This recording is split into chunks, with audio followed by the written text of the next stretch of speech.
አይቴ ብሔራ ለጥበብ በስመ አብ ወወልድ ወመንፈስ ቅዱስ አሐዱ አምላክ አሜን። ሁላችሁም ክርስቲያኖች በእግዚአብሔር ስም እንደምሰነበታችሁ ለዚህ ለድህነተ ዓለም ዕለት ስላደረሰን አምላካችን ስሙ የተመሰገነ ይሁን። ዛሬ ዕለተ ድህነት ዕለተ መድኃኒት 5500 ዘመን ሲጠበቅ የነበረው ተስፋ የተፈጸመበት ዕለት ነው። ዕለተ ዓርብ በብዙ መንገድ ከፋፍለን ነው የምናየው። አሁን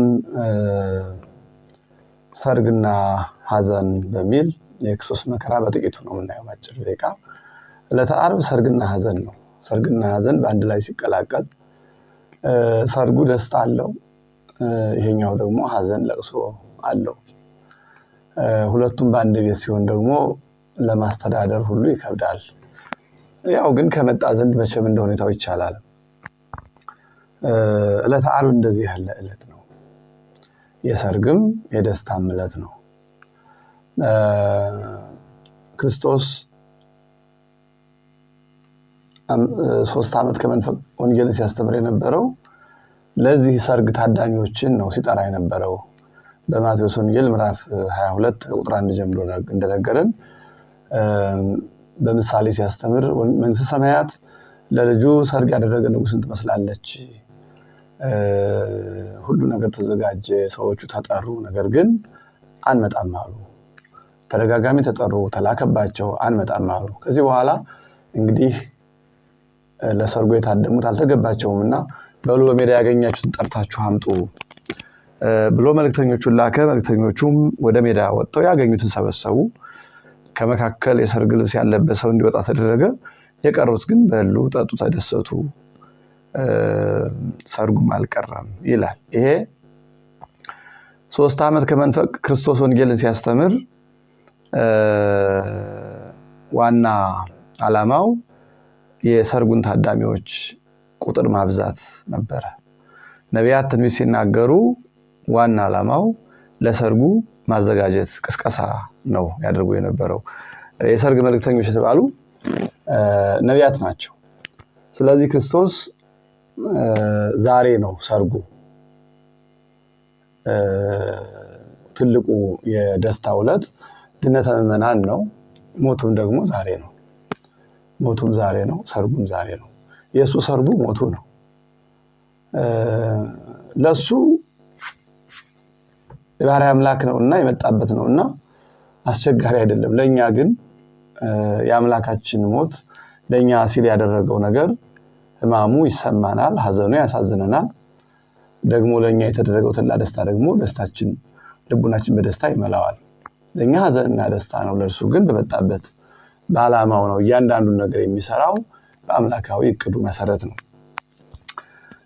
እንግዲህ ሰሞኑን ስነጋገር እንደነበረው አይሁድ በተደጋጋሚ በቅናት ሰንብተው መጨረሻ ላይ ሐሙስ ማታ የኦሪቱን ፋሲካ አክብሮ የሐዋርያትን እግራቸውን አጥቦ መስዋዕተ ኦሪትን በመስዋዕተ ወንጌል ቀይሮ ስጋውን ደሙን ሰጥቶ ምስጋናም አስተምሯቸው ከማይዱ በኋላ ጸልየው ወደ አትክልቱ ስፍራ ወደ ቄድሮን ወደ ጌቴሴማን ወረዱ። እዚያ እንግዲህ ሲጸልዩ 3ቱን ደቀ መዛሙርቱን በአቅራቢያ አስቀምጦ ጸሎት እንዳስተማረ ተነጋግረናል። ጸሎት ሲያስተምር ትጉና ወደ መከራ እንዳትገቡ ትጉና ጸልዩ፣ ወደ መከራ እንዳትገቡ ትጉና ጸልዩ እያለ በተደጋጋሚ ደቀ መዛሙርቱን ይቀሰቅሳቸዋል። እነሱ ደግሞ ያንቀላፋሉ፣ ተደጋጋሚ ያንቀላፋሉ። ማቴዎስ ምዕራፍ 26 ላይ እንደምናገኘው እና በሶስተኛው እየቀሰቀሳቸው እየተኙ እየቀሰቀሳቸው በሶስተኛው እንከሰኑ ሙአይረፉ እንግዲህ ተኙ አላቸው። እንግዲህ ተኙ አላቸው። እንግዲህ ማቴዎስ ምዕራፍ 45 ላይ እንደምናገኘው በተደጋጋሚ 3 ጊዜ ጸሎት ለማስተማር እንዴት እንደሚሰገድ እየጸለየ እየወደቀ እየተነሳ ልክ ዛሬ ምእመናን ከሰኞ ጀምሮ የኢትዮጵያ ኦርቶዶክስ ተዋሕዶ ቤተክርስቲያን ምእመናን እንደሚያደርጉት በፊቱ ወዙ እስኪወርድ ድረስ እየወደቀ እየተነሳ እየጸለየ ነው ያስተምራቸው የነበረው። እነሱ ግን በእንቅልፍ ተይዘዋል። በተደጋጋሚ ያነቃቸው አልሆን ሲል ከሶስተኛው በኋላ መጥቶ እንግዲህ ስተኙ እረፉ፣ እነሆ ሰዓቲቱ ቀርባለች፣ የሰው ልጅም በኃጢአተኞች እጅ አልፎ ይሰጣል፣ ተነሱ እንሂድ፣ እነሆ አሳልፎ የሚሰጠኝ ቀርቧል አላቸው። ክርስቶስ የባህሪ አምላክነቱ የሚታወቀው በዚህ ነው። አሁን አንዳንዶች እንዴት አምላክ ይሞታል ከሞተ አምላክ አይሆንም የሚለውን መስማት እኮ ነው። እነሱ የሚፈልጉትን ብቻ መውሰድ አይደለም። እያንዳንዱን ነገር ሳያውቀው የተደረገበት፣ ሳይፈልግ የተደረገበት፣ ሳይችል የተደረገበት ነገር የለም። አውቆ ነው ያደረገው፣ በዓላማ ነው ያደረገው። ስለዚህ አሁን በሚጸልይበት ቦታ ሆኖ ይሁዳ ወታደር ይዞ እየመጣ እንደሆነ ያውቃል። ስለዚህ እኔ የሚያዝበት ሰዓት ደርሷል፣ ኑ እንሂድ። እንደውም የፍቅር አምላክ ነውና እሱን ፍለጋ እንዲንገላቱ አደረጋቸው። እነሱ ወዳሉበት ይሄድላቸው። በጣም የሚገርም ነው። ይህንም ገና ሲናገር እነሆ ከ12ቱ አንዱ ይሁዳ መጣ። ከእርሱም ጋራ ብዙ ሕዝብ ሰይፍና ጎመድ ይዘው ከካህናት አለቆችና ከሕዝቡ ሽማግሌዎች ዘንድ መጡ። አሳልፎ የሚሰጠውም የምስመው እርሱ ነው፣ ያዙት ብሎ ምልክት ሰጥቷቸው ነበር። ወዲያውም ወደ ኢየሱስ ቀረበና መምህር ሆይ ሰላም ላንተ ይሁን ብሎ ሳመው። ኢየሱስም ወዳጄ ሆይ ለምን ነገር መጣህ አለው። በዚያን ጊዜ ቀረቡ፣ እጃቸውንም በኢየሱስ ላይ ጭነው ያዙት ይላል። ይሁዳ በስተት ከሐዋርያት አንዱ እንዳይያዝ ወይም ክርስቶስን የሚመስሉት በእድሜ የሚተካከሉ ደቀ መዛሙርት በስተት እንዳይያዙ እኔ የምስመውን ነው የምትይዙት ብሎ ምልክት ሰጥቷቸው ስለነበር ወታደር ተቀብሎ የመጣው በዚህ ምክንያት ነው። እንግዲህ በስቅለቱ የተደረጉት ተአምራት በእያንዳንዱ ወንጌል በተለያየ መንገድ ተመዝግበዋል። በተለይ በዮሐንስ ወንጌል የተመዘገበው የተደረገባቸውን ተአምር ጭምር ማቴዎስ ጸሎቱን ሐዋርያት ጋር የተነጋገሩትን ንግግርና ይሁዳ እየመጣ እንደሆነ ማወቁን በሚገባ መዝግቧል። ከዚያ በኋላ ያለውን ተአምር ቅዱስ ማቴዎስ አልመዘገበው፣ መያዙን ብቻ ነው የመዘገበው። ዮሐንስ ወንጌላዊ ግን ከዚያ ባለፈ ጨምሮ መዝግቦ እናገኛለን።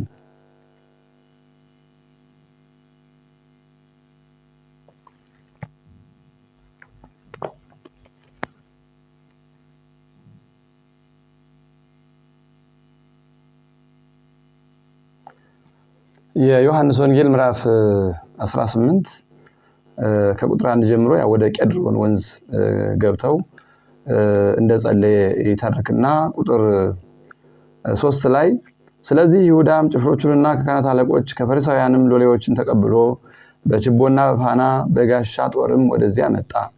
ኢየሱስም የመጣበትን ሁሉ አውቆ ወጣና ማንን ትፈልጋላችሁ አላቸው። የናዝሬቱን ኢየሱስን ብለው መለሱለት። ኢየሱስ እኔ ነኝ አላቸው። እኔ ነኝ አላቸው። እኔ አይደለሁም አላውቀውም በዚህ በዛ አላለም። እኔ ነኝ ባላቸው ጊዜ ወደ ኋላ አፈግፍገው በምድር ላይ ወደቁ። ይሄ የተለየ ተአምር ነው ዮሐንስ ወንጌላዊ የመዘገበው። አፈግፍገው ወደ ኋላ ወደቁ። ደግሞም ማንን ትፈልጋላችሁ ብሎ ጠየቃቸው። እነርሱም የናዝሬቱን ኢየሱስን አሉት። ኢየሱስም መልሶ እኔ ነኝ አልኋችሁ። እንግዲህ እኔን ትፈልጉ እንደሆናችሁ እነዚህን ይሂዱ ተዋቸው አለይም ጋላ እሱ በፈቃዱ እየነገራቸው እነሱ ግን ደንግጠው በጀርባቸው ወደቁ። ስምዖን ጴጥሮስም ሰይፍ ስለነበረው መዘዘው። የሊቀ ካህናቱንም ባሪያ መጥቶ ቀኝ ጆሮውን ቆረጠው። የባሪያውም ስም ማልኮስ ነበር። ኢየሱስም ጴጥሮስን ሰይፍን ወደ ሰገባው ክተተው፣ አብ የሰጠኝን ጽዋ አልጠጣምን አለው። ይህም ሞቱን በፈቃዱ እየተቀበለ እንደሆነ ያሳያል። እንግዲህ የሻለቃውና ጭፍሮቹ የአይሁድም ሎሌዎች ኢየሱስን ይዘው አሰሩት። ከዛ በኋላ ነው እንግዲህ በፈቃዱ ነው ያስያዛቸው። ይሄ ማታ ከ3 ሰዓት በኋላ የተደረገ ነው። ይዘው ወደ ሊቀ ካህናቱ ግቢ ይዘው ሄዱ። እየጎተቱ እየገፉ እያዳፉ በጥላቻ እየሰደቡ ወደ ሊቀ ካህናቱ ግቢ ይዘው ሄዱ። ከሊቀ ካህናቱ ግቢ ጴጥሮስና ዮሐንስ ናቸው የተገኙት። ማንም ሐዋርያ አልተገኘም። ፈርተው ደንግጠው ሐዋርያት ወደ ተለያየ ቦታ ተበትነዋል። በሊቀ ካህናቱ ግቢ ሌሊት ስለሆነ ቀዝቃዛ ስለሆነ ዕለቱ እሳት እያነደዱ እሳት እየሞቁ የቀሩት ደግሞ እየዘበቱ ራሱን እየመቱ ምራቅ እየተፉ ትንቢት ተናገርልን ፊቱን በጨርቅ ጠምጥመው አሁን የመታህ ማን ነው? አንተ ነብይ አይደለህም? እስኪ ትንቢት ተናገርልን እያሉ ያለ ፍርድ መላ ሌሊቱን መከራ ያጸኑበት አድረዋል። ያለ ፍርድ ሌሊቱን ሙሉ ያጸኑበት መከራ ያልተሰፈረ ያልተቆጠረ ነው። ያለ ምስክር ያለ ፍርድ ዮሐንስ ወንጌላዊ ብቻ ነው አይኑ ሲያየ ነበር። ቅዱስ ጴጥሮስም በተደጋጋሚ ሲጠይቁት አላውቀውም ብሎ ካደ አልቅሶ። ከዚያም በኋላ አልቀጠለም። ሕግ እንደሌለ ጉዳዩ ሕጋዊ እንዳልሆነ የወንበዴ አደባባይ መሆኑን ሲያውቅ አይኔን የሚሰቅሉኛል ብሎ ትቶ ወደ ወንድሞቹ ወደ ጽርሐ ጽዮን ነው ሄደው። ዮሐንስ ወንጌላዊ ግን እስከ መጨረሻው አልተለየምና ያን ሁሉ መከራ ያየ እሱ ነው። አብዛኛው የክርስቶስ የመከራ ሁኔታ ዘገባው የተገኘው ከቅዱስ ዮሐንስ ወንጌላዊና ከቅድስት ድንግል ማርያም። በወንጌል ያልተጻፉ በርካታ የመከራ እና የግፍ አይነቶች የተገኙት ከዮሐንስ ወንጌላዊ ነው።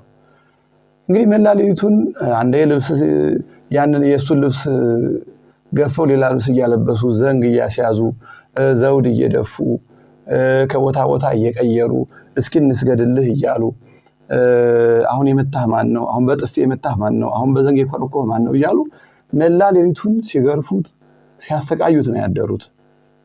ክርስቶስ ከሐሙስ ማታ ከ3 ሰዓት ከጸሎት ሰዓት ጀምሮ መላ ሌሊቱን መከራ ሲቀበል ነው ያደረው። ዓርብ 3 ሰዓት ወደ ጲላጦስ አደባባይ ያቀረቡት ለምንድን ነው የተባለ እንደሆነ ጉዳዩን ሕጋዊ ለማስመሰል ነው። ሕጋዊ ለማስመሰል መላ ሌሊቱን የኦሪቱን ፋሲካ እንኳን ሳይበሉ አድረው በጧት ተነስተው የኦሪቱን ፋሲካ በልተው እስከ 3 ሰዓት ላይ ይዘውት ወደ ጲላጦስ አደባባይ ፕሪቶሪያ ወደሚባለው ይዘውት ሄዱ። እዚያ ቦታ ላይ ወስደው ለጲላጦስ ሰጡት። ምንድነው ነገሩ ችግሩ አላቸው። እንግዲህ የከሰሱት በህገወጥ መንገድ ነው። ክሱ ሙት አስነሳ፣ ድውይ ፈወሰ፣ በጎ ሰራ ነበርና ለምንድነው ያመጣችሁት ሲሉት ለምን አመጣችሁት ሲላቸው መሰይ ኮነ ገባሪ እኪት የሚያግባይ ነው ሀቤከ ክፉ ባይሰራ ወንጀለኛ ባይሆን አንተ ባለመጣው ነበር። ወንጀለኛ አይደለም አላለም ጲላጦስ። ወንጀሉ ምንድነው ነው ያላቸው። ወንጀሉ ምንድነው ሲላቸው ወንጀለኛ ባይሆን መች እናመጣው ነበር። የመልስ ማጣት ነው። ጲላጦስ በተደጋጋሚ መረመረ። እነሱ ያቀረቡትን ክስም ሰማ። በሰንበት እንዲህ አድርጎ የጎበጠችውን ሴት አድኗታል፣ በሰንበት መጻጉን ፈውሶታል፣ በሰንበት የዕውሩን አብርቷል፣ በሰንበት እንዲህ ያለ በጎ ስራ ሳያውቁት የክርስቶስን በጎ ስራ ነው በጲላጦስ ፊት የሚመሰክሩት። ጲላጦስ አረማዊ ነው፣ ከአይሁድም አይደለም ከክርስቲያንም አይደለም። ግን ነፃ ሆኖ ያን ጊዜ ይሁዳ ገዥ ስለነበረ ነፃ ሆኖ ሲያዩ በነፃ አይምሮ ሲታሰብ ድውይ የፈወሰ ሙት ያስነሳ ለምጽ ያነጻ ሰው ይሸልማል እንጂ ለሞት አይበቃም። ደጋግሞ መረመረው፣ ምንም አላገኘበትም። መረመርኩት ምንም አላገኘሁበትም ነው ያላቸው። እነሱ ግን ህዝቡን ቀስቅሰው ስቀለው ስቀለው በሉ ብለው በሙሉ የምድረ የኢየሩሳሌም ህዝብ በሙሉ ወጥቶ ስቀለው፣ የሚያውቀው የማያውቀው መልኩን አይቶት የማያውቀው ክፉ ይሁን በጎ ያልሰማው ሁሉ ብቻ ስለታዘዘ ስቀለው ስቀለው ስቀለው እያሉ ይጮሁ ነበር። ጲላጦስ ለማዳን የሚችለውን በሙሉ ሙከራ አድርጓል። የሚችለውን አድርጓል፣ ግን አልሆነም። እንደውም ገሊላዊ ነው ሲሉት እስኪ እንግዳስ ወደ ሄሮድስ ብሎ ወደ ሄሮድስ ላከው። ሄሮድስ ደግሞ መልሶ ወደ ጲላጦስ ላከው። ብዙ አመላልሰውታል። ከዛ በኋላ ነገሩ እንዳላማረ ህጋዊ ነገር እንዳልሆነ የአይሁድ ፍጹም ጥላቻ እንደሆነ ሲረዳ ጲላጦስ በህዝቡ አደባባይ ፊት እጁን ታጥቦ ንጹህ አነም ደሙ ለዝብእሲ እኔ ከዚህ ንጹህ ሰው ደም ንጹህ ነኝ፣ ውሰዱ እናንተ እንደ ህጋችሁ እንደምትፈልጉት አድርጉት አላቸው። መጀመሪያ ገረፉት አላቸው። የተገረፈ ስለማይገደል በቃ ከተገረፈ ቅጣቱን ተቀበለ ማለት ነው። ሁለት ቅጣት አይሰጥም በአንድ ወንጀል ላይ። የሚገደል ከሆነ አይገረፍም፣ ከተገረፈ ደግሞ አይሰቀልም። ስለዚህ ግረፉት አላቸው። ገረፉት። የሚችሉትን ያህል ቁጥር የሌለው ግርፋት። ተሳሳትን እያሉ እንደገና እየጀመሩ በኦሪት አንድ ሰው ከ40 በላይ አይገረፍም፣ ከ40 ካለፈ ወንጀል። እነሱ ግን አንዱ ገራፊ ይሆናል፣ አንዱ ቆጣሪ ይሆንና ተተውት ገበጣ ይጫወታሉ። ሲገርፍ ቆይቶ ስንት ነው የገረፍኩት ይላቸዋል። እኔ ምን አውቃለሁ እኛ እንጂ አልቆጠረም ይሉታል። እንዴት ታዲያ እኔ ገርፋለሁ እንጂ ቆጥራለሁ ስንቱን እሰራለሁ። እንደገና ይጀመር፣ ሌላ ሰው ደግሞ እንደገና ይጀምራል። እንዲህ እያደረጉ መጠን የሌለው። ለዛ ነው መንገድ ኃላፊዎች ሁሉ አጥንቱን ይቆጥሩት ነበር፣ አጥንቱ ይቆጠር ነበር የሚለው ወንጌል። በተደጋጋሚ ከህግ ውጭ ስለገረፉት የሁለቱም ጎኖቹ አጥንቶች ነጭ ሆነው ይቆጠሩ ነበር። ይህንን መከራ ነው ጌታችን ለሰው ልጆች ፍቅር ሲል የተቀበለው። ቤተክርስቲያናችን ይህንን መከራ ይህንን ፍቅር ለማሰብ ነው ምዕመናን እየወደቁ እየተነሱ ለባቸው እየተንጠፈጠፈ ሳምንቱን ሙሉ የሚሰግዱት ለዚህ ፍቅሩ ምላሽ ለመስጠት ነው። ዋጋ ለመክፈል አይደለም፣ ክርስቶስ ዋጋ የሚከፍለው የለም። ነገር ግን እሱ ለኛ ያደረገውን ፍቅር እኛም እንደተረዳነው ማሳየት ነው። እኛም ፍቅራችንን እንገልጻለን። ወዮ ጌታዬ ሆይ እያልን መከራውን እያሰብን እያዘከርን፣ ምክንያቱም ሞቴን መከራዬን አስቡ ብሎናልና እሱን ለማሰብ ነው። አንድ ሳምንት ሁሉ ቤተክርስቲያናችን ሕማሙን የሚናገሩ መጻሕፍትን እያነበበች ምዕመናን እየወደቁ እየተነሱ እየሰገዱ ለከ ኃይል እንመለስባቸዋለን ብቻቸው። እነዚህ ለከ ኃይል ስለኛ ስትል እንዲህ ያለ መከራ ተቀበል፣ ለአንተ ኃያል መባል ይገባል፣ ስቡህ መባል ይገባል፣ ክቡር አምላክ መባል ይገባል እያል ስንሰግድ የምንሰነብተው ይህንን ፍቅሩን ለማዘከር ሌላ አይደለም። አንዳንዶች ክርስቶስ በዕለተ ዓርብ ለዓለም ሁሉ ያደረገው ድነት ሳናውቅ ቀርተን ወይም ያንን ሳናምንና ሳንቀበል ቀርተን በጉልበታችን ድነት እየፈለግን ይመስላችኋል? አይደለም። እኛ በሞቱ እንድንሳተፈው ፈልገን እሱ ይሄን ያህል ፍቅሩን ሲገልጽ እኛም ለሱ ያለን ፍቅር እየገለጽን ነው እንጂ አውቀናል። በሞቱ እንዳዳነን አውቀናል። በሞቱ ላዳነን አምላክ ነው የምንሰግድለት። አቅማተን ነው እንጂ ሳምንት አይደለም ዓመት ሁሉ እንሰግድለት አይበቃውም። እና ከዛ በኋላ ይሄን ሁሉ ገርፈው አሁንም ይገደል ሲሉ ነው ጲላጦስ እጁን ታጥቦ እንደፈለጋችሁ አድርጉ፣ እንግዲህ እኔ አንድ ፍርድ ሰጠው ተገረፈ፣ አሁንም ሌላ ፍላጎት ካላችሁ ደስ እንዳላችሁ አድርጉ አላቸው። ከዚያ በኋላ 3 ሰዓት ላይ ሲሰጣቸው ልብሱን ገፈው ቀይ ግምጃ አልብሰው በራሱ ላይ ብዙ ሾሆች አሏቸው የሾህ አክሊል ደፍተው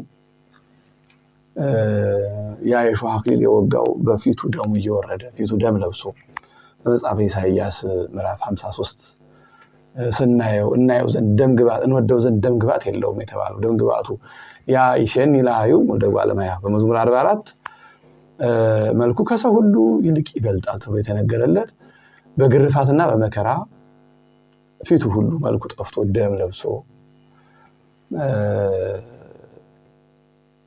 ከዛ በኋላ ደግሞ መስቀል አሸክመውት መስቀል አዘጋጅተው መስቀል አሸክመው በገመድ አስረው ከፊትና ከኋላ እየጎተቱ ከፊት ያሉት ወደ ኋላ እየሳቡ ከኋላ ያሉት ወደ ፊት እየሳቡ እየወደቀ እየተነሳ አጭር ምንም እንኳን ከጲላጦስ የፍርድ አደባባይ እስከ ቀራንዮ ያለው መንገድ አጭር ቢሆንም ነገር ግን ከ3 ሰዓት እስከ 6 ሰዓት ያለውን ጊዜ ፈጅቷል። በጣም ረጅም ጊዜ ማለት ነው። መንገዱ ግን በጣም ጥቂት የደቂቃዎች መንገድ ነው። የደቂቃዎች መንገድ ነው እንጂ ሰዓት ሙሉ የሚፈጅ አይደለም መንገዱ።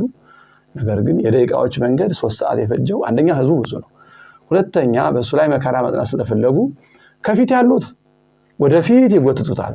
መስቀል እንደተሸከመ በፊቱ ይወድቃል፣ መስቀሉ ከሱ ላይ ይወድቅበታል። ያን ጊዜ ከኋላ ያሉት መጥቶ ጀርባው ላይ ይቆሙበታል። ከኋላ ያሉት እንደገና ደግሞ ምን ያስቸኩላል የምትሄደው ወደ ሞት ነው እንጂ ወደ ሌላ አይደለም ብለው ወደ ኋላ ሲስቡት መስቀሉ እንደተሸከመ ወደ ኋላ ይወድቃል። ያን ጊዜ ከፊት ያሉት መጥተው ደረቱ ላይ ይቆሙበታል። እንዲህ እየተንገላታ መከራ እየተቀበለ እየተንገላታ ነው ወደ ቀራንዮ ተጓዘ። እየሰደቡት እያሾፉበት እንግዲህ መላ ሌሊቱን ሲያደርጉበት ያደሩት አልበቃ ብሎ ጲላጦስ ግረፉና ለቀቁት ያላቸው እሱን ተጠቅመው ከህግ ውጭ የገረፉት ግርፋት አልበቃ ብሎ አሁን ደግሞ መስቀል አሸክመው እንዲያንገላቱ እየገፉ እያዳፉ ይዘውት ሄዱ። ቢያንስ ከሊቶስትራ ወይም ከፍርድ አደባባይ እስከ ቀራንዮ የሚታወቁ 14 በአሁኑ ሰዓት በኢየሩሳሌም የሚታወቁ 14 ፍኖተ መስቀል የሚባሉ አሉ። እንግዲህ ይሄ መስቀሉን ከተሸከመበት ቦታ እስከ ተቀበረበት ያሉ ናቸው 14ቱ ፍኖተ መስቀል የሚባሉ። ዛሬም ክርስቲያኖች በነዛ 14 ቦታዎች ጸሎት እያደረጉ እያዘከሩ ይሄዳሉ። እነዚህ እንግዲህ ብዙዎቹ መስቀል የተሸከመበት ቦታ የሾህ አክሊል የደፋበት ለመጀመሪያ ጊዜ የወደቀበት፣ ሁለተኛ የወደቀበት፣ ሶስተኛ የወደቀበት እነዚህ ማለት ነው። ስምዖን ቀሬናዊ መስቀሉን የተሸከመበት፣ ቬሮኒካ የምትባለው ደግ ሴት ፊቱ ወዙም ደሙም በፊቱ ተሸፍኖ አይኑ መገለጥ ተስኖ ስታይ ሻሿን ስትወረውርለት እሱን ጠርጎ ሲመልስላት የፊቱ መልክ ታትሞ ተገኝቷልና ይህን ያደረገችበት ቦታ የኢየሩሳሌም ሴቶች ሐዋርያቱ ፈርተው የሸሹትን እነሱ ግን ደረታቸውን እየደቁ እያለቀሱ ዋይ ዋይ ሲሉለት ሉቃስ ወንጌል እንደተመዘገበው ዘወር ብሎ እናንተ የኢየሩሳሌም ሴቶች ስለኔ አታልቅሱ ይልቅስ ራሳችሁ አልቅሱ ተራሮች ምን ነው በተጫኑን መሬት ተከፍታ በኋላችን የሚባልበት ክፉ ዘመን ይመጣል ለራሳችሁና ለልጆቻችሁ አልቅሱ ያልወለዱ ማህፀኖች ያላጠቡ ጡቶች ብፁዓን ናቸው የሚባልበት ዘመን ይመጣል ለዚህ አልቅሱ ያለበት ቦታ ከናቱ ከድንግል ማርያም ጋራ መስቀሉን እንደተሸከመ አይን ላይን የተያየበት ቦታ እነዚህ ናቸው እንግዲህ ከዛ በኋላ መሬት ላይ አንጋለው ከመስቀሉ ጋራ የቸነከሩበት ቦታ አንስተው መስቀሉን የተከሉበት ቦታ ዮሴፍና ኒቆዲሞስ የገነዙበት ቦታ እና ወደ መቃብር የወረደበት ቦታ እነዚህ ወደ 14 የሚደርሱ ምዕራፎች በአሁኑ ይታወቃሉ ነገር ግን በሌሎች ቤተክርስቲያናችን የክርስቶስን መከራ የሚያዘክሩ መጻሕፍት ከቀራንዮ ከሊቶስትራ እስከ ቀራንዮ 36 ጊዜ እንደወደቀ ተመዝግቦ እናገኛለን አሁን በቦታው የሚታወቀው 3 ጊዜ የወደቀበት ብቻ ያን ሁሉ መከራ እየተቀበለ ነው የተጓዘው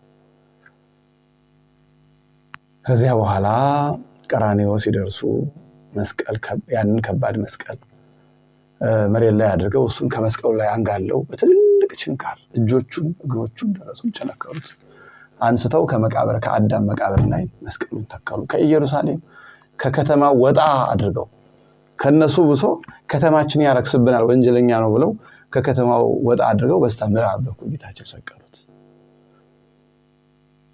እርቃኑን አድርገው ነው የሰቀሉት በሙሉ ማድረግ ያለባቸው የጭካኔ ስራ በሙሉ ሰርተውበታል መስቀል ላይ ተሰቅሎ እሱ ግን ለመጀመሪያ ጊዜ የተናገረው አባ ስራይሎም ስመዘያም ይገብሩ የሚያደርጉትን አያውቁምና አባቶ ይቅር በላቸው የመጀመሪያውን ስለ ጠላቶቹ የተናገረው ሶስቱ ማን ነው ሰባቱ አጽራ መስቀል ሰባቱ የመስቀል ላይ ንግግሮች ከሚባሉት የመጀመሪያው ለጠላቶቹ ለአይሁድ ነው ጠላቶቻችሁን ውደዱ የሚረግሟችሁን መርቁ ብሎ ነበርና ለሚያሳድዷችሁ ጸልዩ ብሎ ነበርና ለሚያሳድዱት ለአይሁድ እንዴት መጸለይ እንዳለብን በተግባር ለማሳየት መስቀል ላይ ሆኖ አባቶ የሚያደርጉትን አያውቁምና ይቅር በላቸው ማለት ከዚህ በላይ ፍቅር ምን አለ አምላክ ማለት ይሄ ነው እረዷቸው አጥፋቸው አላለም ደቀ መዛሙርቱንም ኃይል አሰባስባችሁ ተዋጓቸው አላለም አባቶ የሚያደርጉትን አያውቁምና ይቅር በላቸው ማለት ከዚያ ቀጥሎ የተናገረው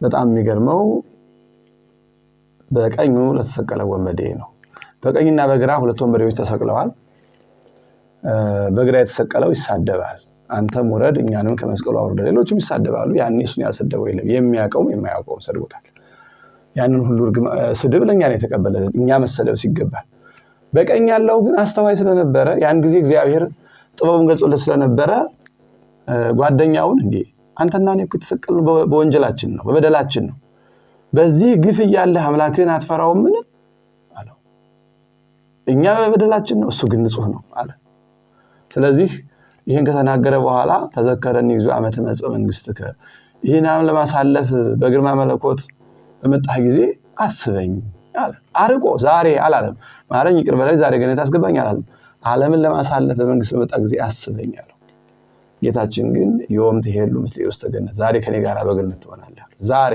አለው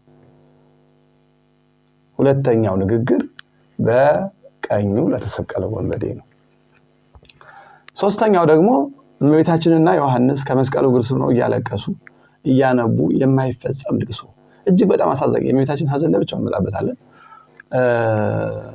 ያዝኑ ያለቅሱ ስለነበር ወደ እመቤታችን ተመልክቶ ስታለቅስ ባያት ጊዜ እናቴ ሆይ እነሆ ልጅሽ አላት እኔ እንግዲህ አንድ ልጅ ነው ያላት ሌላ ልጅ የላትም አይሁድም መናፍቃንም እንደሚናገሩት ከጌታችን በኋላም በፊትም ልጅ የላትም ያላት እሱ ብቻ ነበር ተሰቀለ ከዚህ በኋላ ለዮሐንስ ነው አደራ የሰጣት ይሄ እንግዲህ በዮሐንስ ወንጌል ተመዝግቦ የምናገኘው ነገር ነውና እናቴ ሆይ እነሆ ልጅሽ አላት ደቀ መዝሙሩ ዮሐንስን ባየው ጊዜ እነኋት እናትህ አለው በዚህ ሁሉ ስለራሱ አላሰብ ስለ ጠላቶቹ በቀኝ ስለተሰቀለው ወንበዴ ስለ እናቱና ስለ ደቀ መዝሙሩ ነው ሶስቱን የተናገረው አራተኛው ለአዳም የተነገረ ነው ኤሎሄ ኤሎሄ ላማ ሰበቅታኒ ኤሎሄ ኤሎሄ ኤልማስ ላማ ሰበቅታኒ ይላል በማቴዎስ ወንጌል። እንደውም ኤልማስ ሲል ከዚያ በቅርብ ያሉ ሰዎች ኤልያስ ያለ መስሏቸው አረ ኤልያስን ይጣራ ኤልያስ መጥቶ ያድነው እንደሆነ እናያለን ያሉ አሉ። ፈጥነው ሄደው መራራ ሐሞት አምጥተን እናጠጣው ቶሎ እንዲሞት ኤልያስ መጥቶ ሳያወርደው ብለውም እንቅስቃሴ ያደረጉ ሰዎች አሉ። ኤሎሄ ኤሎሄ ላማ ሰበቅታኒ ማለት አምላኬ አምላኬ ለምን ታድገኒ በመዝሙረ ዳዊት መዝሙር 21 ቁጥር 1 ጀምሮ በትንቢት የተናገረው ነው። አምላኬ አምላኬ ለምን ተውከኝ? በአዳም ተገብቶ ወይም አዳምን ተክቶ አዳም ሊጮኸው የሚገባውን ጮት አምላኬ ለምን ተውከኝ አለ። ምክንያቱም አዳም የተነገረውን ትንቢት የተቆጠረውን ሱባኤ ያውቃል። ዘመኑ ደረሰ ትንቢቱ ቀረን ብሎ እንዲህ ማለት ስለነበረበት በአዳም ቦታ ተተክቶ አምላኬ አምላኬ ለምን ተውከኝ አለ። ስለዚህ አራተኛው ንግግር ለአዳም ነው ማለት ነው። ለሱ የተነገረው አምስተኛው ንግግር ነው። ተጠማሁ አለ። ውቅያኖስን አብህርትን ቀላያትን ሐይቆችን ወንዞችን የፈጠረው አምላክ ዝናምን ደመናን የፈጠረው አምላክ ዓለምን የሚመግበው ጌታ ጥርኝ ውሃ አጥቶ በሰውነቱ ያለው ደሙ ሁሉ ፈሶ አልቆ ተጠማሁ አለ። ጸማይኩ አለ። ተጠማሁ አለ።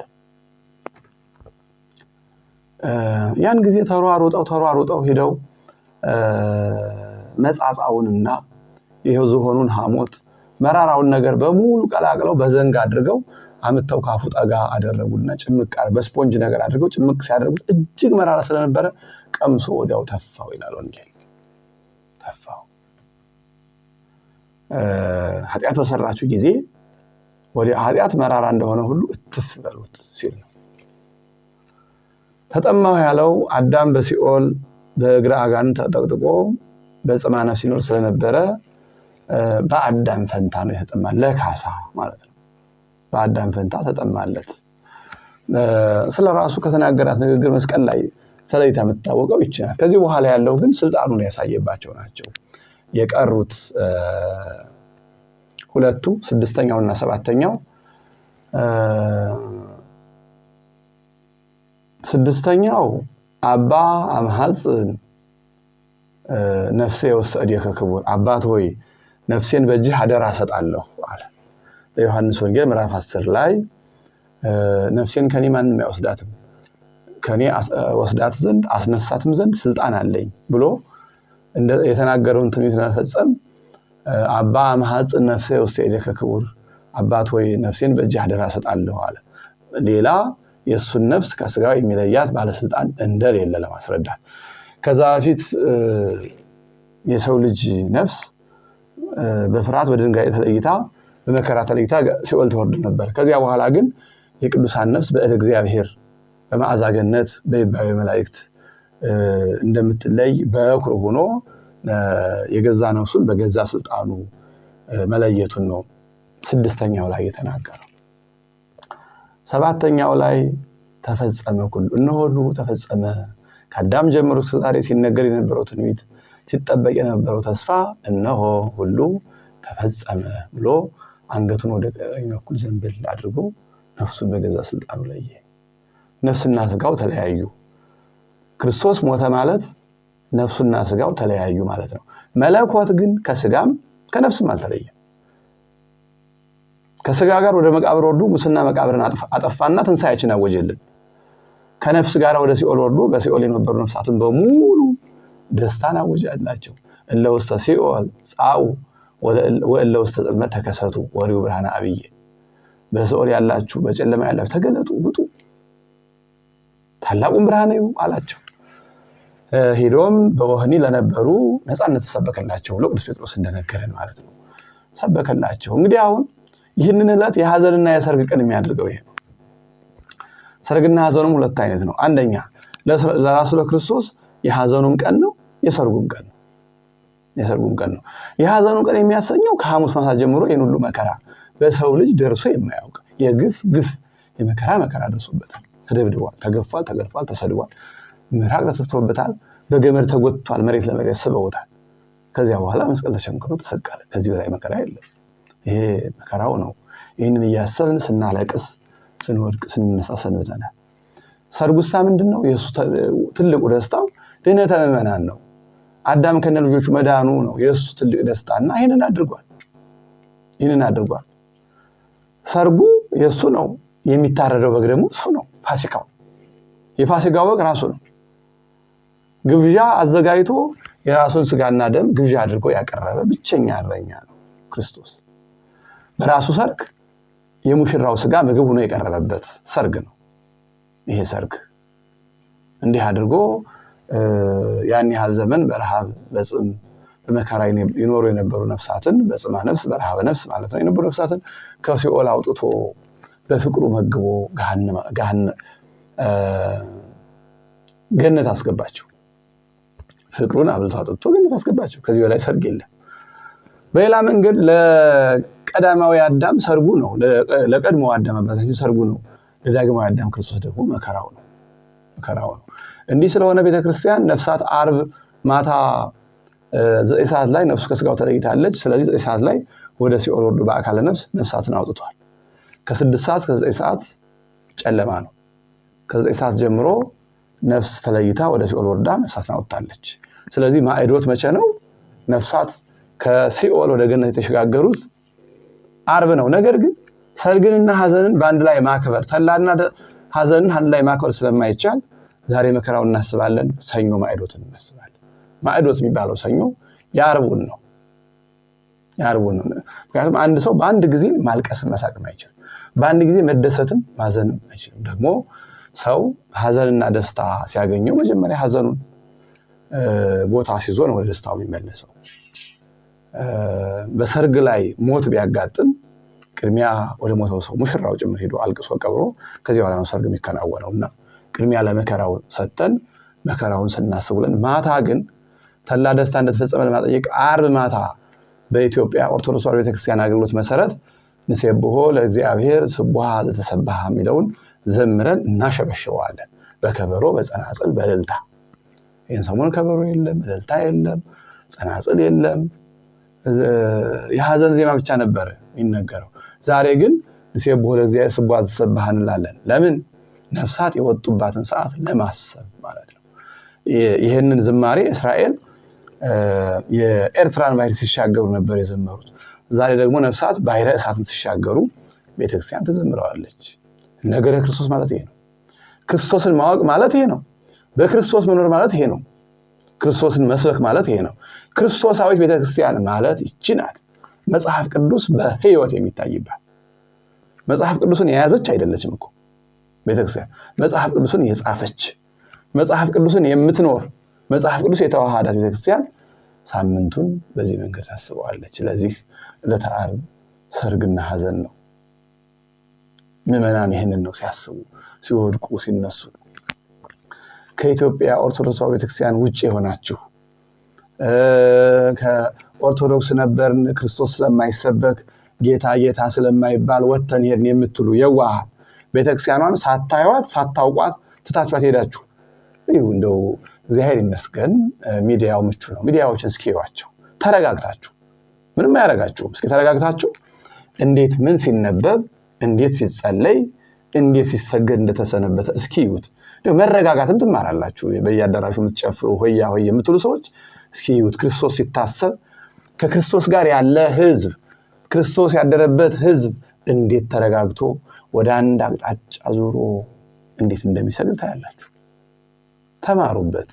ስለዚህ ዕለተ ዓርብ ሰርግና ሐዘን ነውና ሐዘኑን አስበን የሰርጉ ተካፋይ ሆነን ስጋውን በልተን ደሙን ጠጥተን መንግስቱን እንድንወርስ አምላካችን ይፍቀድልን። ይቆየን።